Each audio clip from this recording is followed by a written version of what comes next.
In a Supreme Court decision, which for some reason went right into a media black hole as soon as it was passed, the U.S. Supreme Court handed a major win for personal property owners across the entirety of America.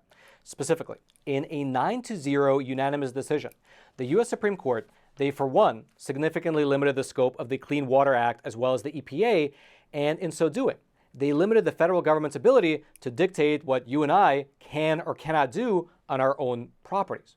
Although, to explain the details, as well as the implications that this particular case has on everyday Americans like you and I, let me back up for a quick second and give you the background and the details here, right after you take a super quick moment to smash those like and subscribe buttons so that this information can reach ever more people via the YouTube algorithm. Now, to start with, imagine this scenario.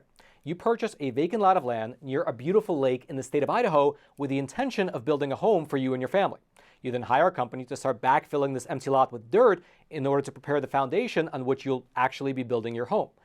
However, once you start this process, agents of the EPA suddenly show up on your property during construction and they tell you that you cannot build a home there because your property contains a wetland. And by backfilling your own property, you're actually in violation of the Clean Waters Act.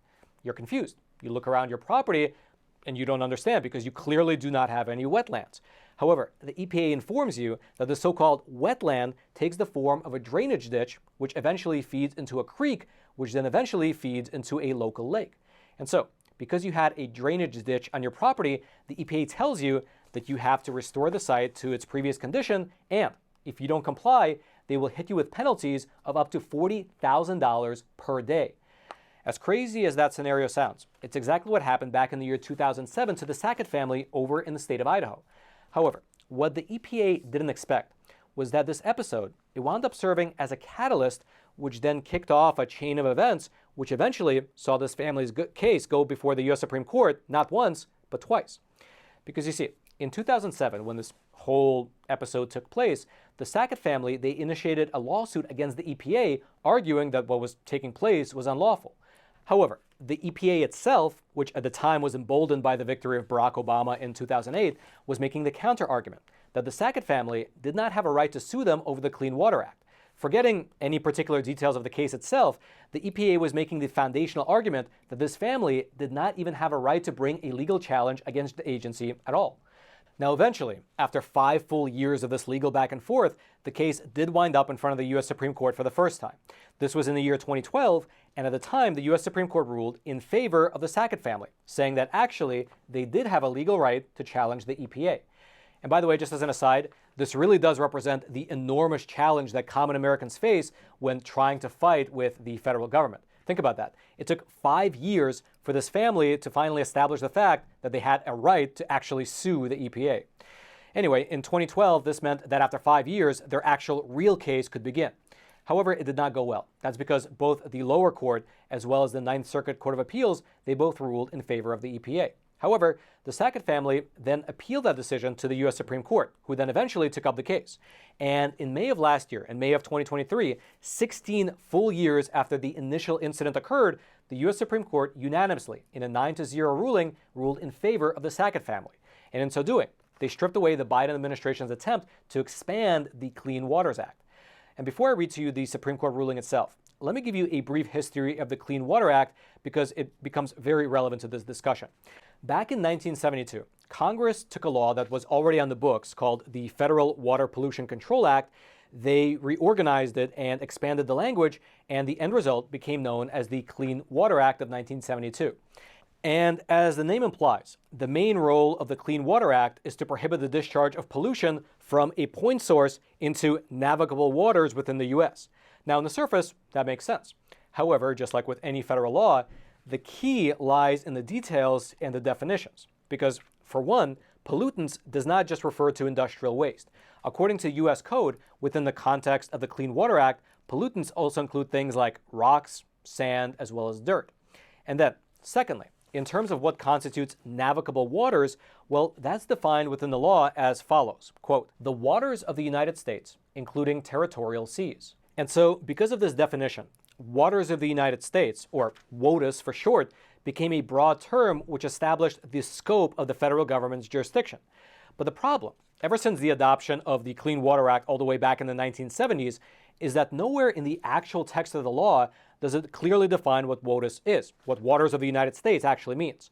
And because of that, interpreting what it means, and therefore figuring out the scope of government power, has been left up to individual presidents as well as their administrations.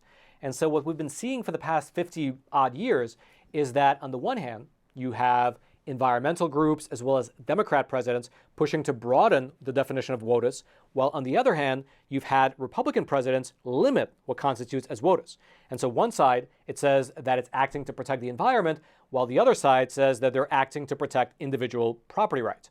This is the pendulum that's been swinging back and forth, again, for the past 50 or so odd years, one administration to the next. In 2015, President Obama expanded the definition of WOTUS, but then in 2020, President Trump revised the definition and he reduced what constituted protected wetlands. But subsequently in 2023, the Biden administration changed the definition again, and in so doing, they significantly expanded federal authority by making WOTUS, the waters of the U.S., include everything, from ponds to even puddles. However, this Joe Biden change did not last long. That's because just 4 short months after he made it, the U.S. Supreme Court finally issued their official ruling in the case of Sackett versus the EPA, which is the case involving this Idaho family. Specifically, the decision, which was made unanimously, with all justices ruling against the EPA. And in so doing, the U.S. Supreme Court, they invalidated a huge part of the EPA's new definition as established by the Biden administration.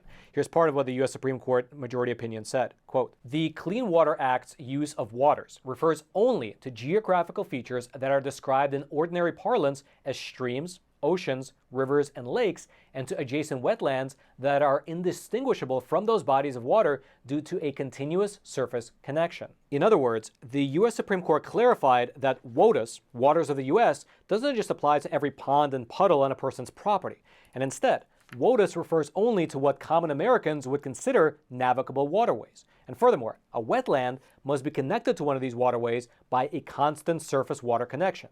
And so, essentially, the majority opinion of the court, which, just by the way, for your reference, was written by Justice Sam Alito, it laid out a new 2-part test for determining whether the Clean Water Act has jurisdiction over a specific property.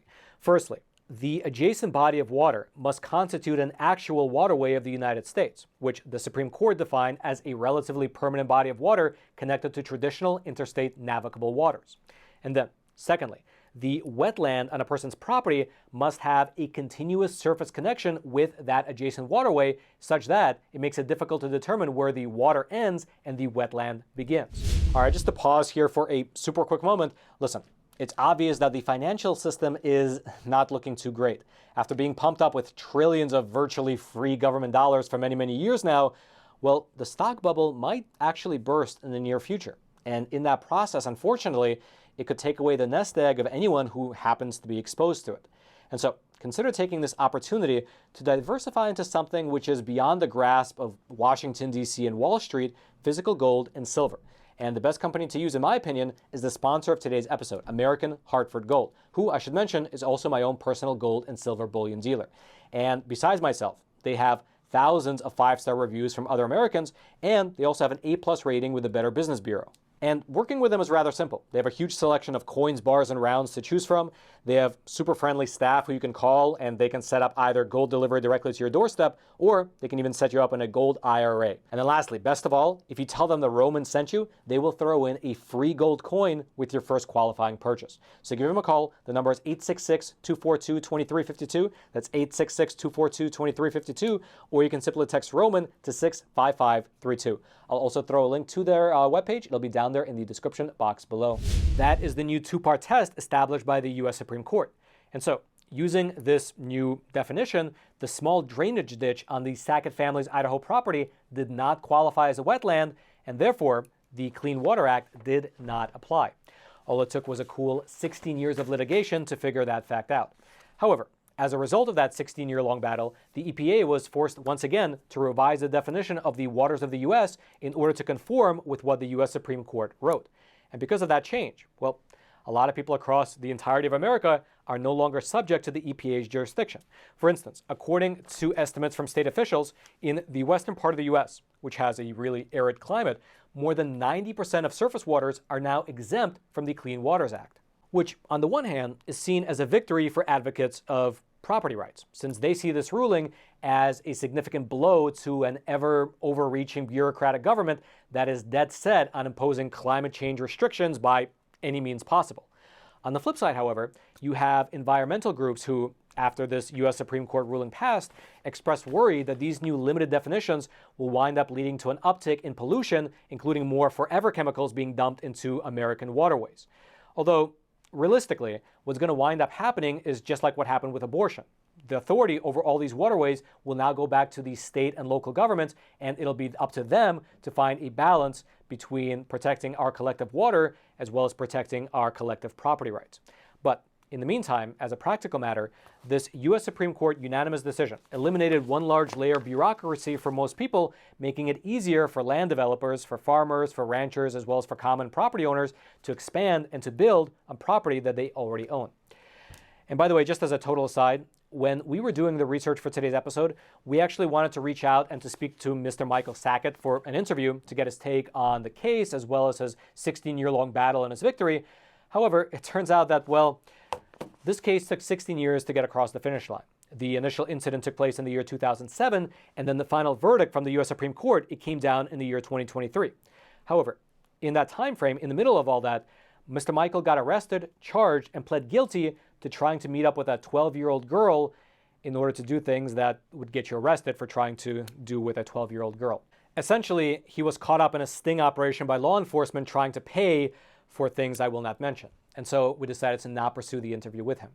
And that just makes the case a little bit, in my opinion, more interesting, because on the one hand, this man's perseverance for 16 full years pushed this U.S. Supreme Court case all the way across the finish line, and in so doing, he helped to secure more property rights for Americans like you and me, which on the one hand is great. But on the flip side, during that period of time, he was also found guilty of trying to meet up with and pay for something with a 12-year-old child. You can make up your own mind in terms of forming an opinion about what that all means. I just present to you the facts. And actually, I'd like to give a big thanks to our intrepid researcher, Mr. Eric Schumacher, who discovered this fact. This is a picture of Eric Schumacher doing normal research, and here is a picture of him finding out this piece about the 12-year-old child. Thank you for your service. Regardless, if you'd like to go deeper into the actual U.S. Supreme Court case, I'll throw a link to the PDF of the ruling. You can find it down in the description box below if you're the type of person that likes to dig into the weeds. And all I ask in return is that as you're making your way down there to the link in the description box, take a short detour, if you haven't already, to smash those like and subscribe buttons, which will quite literally force the YouTube algorithm to share this information out to ever more people. And then, lastly, if you enjoyed today's episode and you're just thinking to yourself, man, I love this content, I just wish Roman would publish more episodes every single week. Well, you're in luck, because I do. Over on Epoch TV, our awesome no censorship video platform, I publish anywhere between 1 to 3 exclusive episodes of Facts Matter every single week, usually on topics that are unfortunately not welcome here on YouTube. And so if you'd like to get access to those exclusive episodes, including a huge backlog from the last 3 years, now's a great opportunity, because the Epoch Times is running a phenomenal sale. Just 25 cents a week for the whole year, which if you do the math, works itself out to just be a single $1 a month. And so if you're indeed looking for an honest source of uncensored news, well, you can check out Epoch TV as well as the Epoch Times more broadly. I'll throw a link to the sale page. It's right there at the top of the description box below. You can just click on that link and you can head on over to the sale page, take advantage of the sale, $1 a month. Can't beat that price. You can, of course, even cancel anytime. The idea is just to get you in the door, get you hooked on the content, and hopefully you'll be a subscriber for a long, long time to come. Years, perhaps even decades. Again, the link is right there at the top of the description box below. I hope that you join us over on Epoch Times and EpochTV.com. And then until next time, I'm your host, Roman from the Epoch Times. Stay informed. Most importantly, stay free.